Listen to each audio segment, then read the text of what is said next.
In the heart of London, at the historic Lancaster House, a new chapter in transatlantic cooperation is being written. On the surface, it's about energy, but at its core, it's about strategy, sovereignty, and the shifting balance of global power.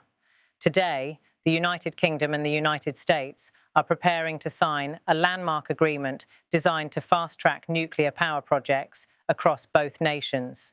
But this deal is more than just a technical partnership. It's a signal, a bold declaration that two of the world's leading democracies are aligning their energy futures in response to a volatile global landscape.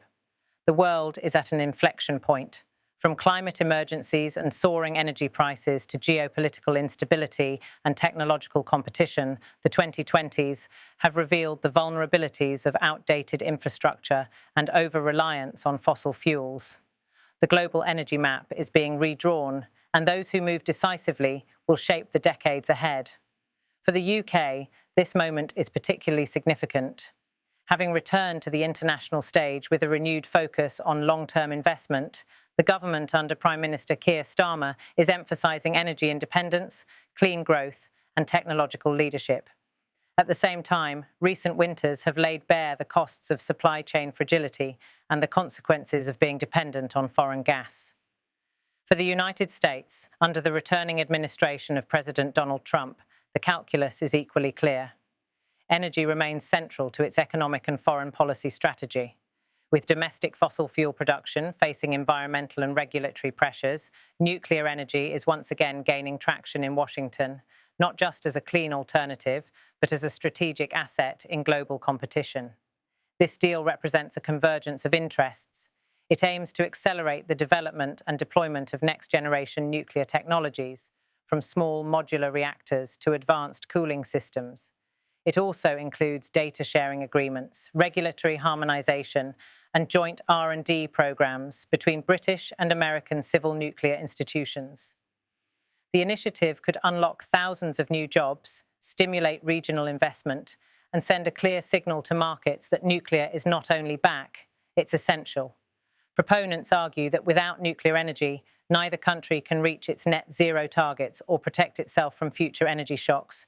But this agreement isn't just about decarbonisation. It's about resilience. It's about creating energy systems that are secure, diversified, and aligned with national values. And in an age where energy security is once again intertwined with national security, the strategic value of such a partnership cannot be overstated.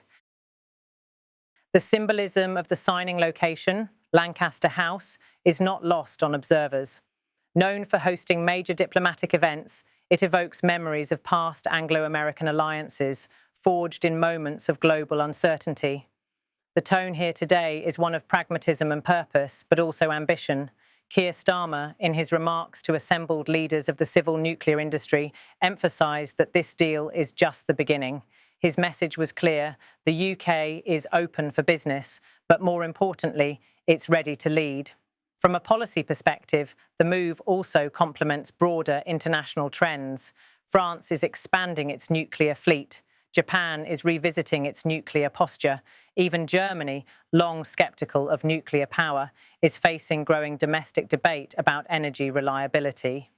In this context, the UK-US deal positions both nations as proactive players, not followers. There are, of course, challenges ahead. Public scepticism around nuclear safety, questions over waste disposal, and financing complexities all remain. But both governments seem ready to face those challenges head-on. They argue that the risks of inaction are far greater, environmentally, economically, and geopolitically. And then there's the matter of timing. With global emissions still rising and energy demand set to double in the next 2 decades, speed is of the essence. This deal, say officials, isn't just about building for the next generation. It's about catching up with the pace of change already underway. Today's announcement follows months of high-level negotiations, multiple technical exchanges, and personal diplomacy between Prime Minister Starmer and President Trump. While the two leaders have sharply contrasting political styles, insiders say they found common ground in the belief that national strength is inseparable from energy strength. In that sense, this agreement reflects not just policy alignment, but political will. the willingness to act boldly and to do so together. So what does this mean for the average citizen? If fully implemented, the deal could translate into more stable energy prices, cleaner air, and stronger job markets, especially in communities hit hardest by past industrial decline. It could also signal to younger generations that nuclear power, long seen as a relic of the past, can be reimagined for a cleaner and more secure future. And internationally, the move may prompt others to follow suit. Energy alliances are fast becoming the new currency of diplomacy. In a world shaped by climate anxiety, artificial intelligence, and resource scarcity, those who control clean energy will increasingly shape global influence. As the cameras roll and speeches unfold inside Lancaster House, what's happening here is not just another photo op. It's a strategic pivot, one with profound implications for the world's energy future. And in the months and years ahead, as reactors are built, data is exchanged, and policies are implemented, the true impact of today's agreement will begin to emerge, not just in kilowatts or carbon credits, but in the resilience and confidence of two nations navigating the storms of the 21st century together.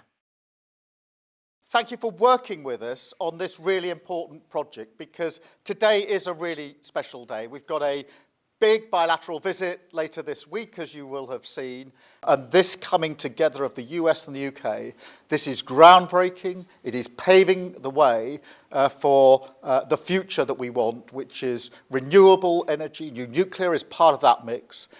Jobs, lower energy costs, independence, and everything that goes with it is tied up with this deal. So I'm really pleased to be so our job today is to reflect on how we've got this deal with the US. It is a really good deal. It's something I discussed with President Trump when I met him the time before last, and we said we wanted to see whether we could realise our joint ambition in relation to nuclear. New nuclear. I'm really pleased that today that's come to fruition.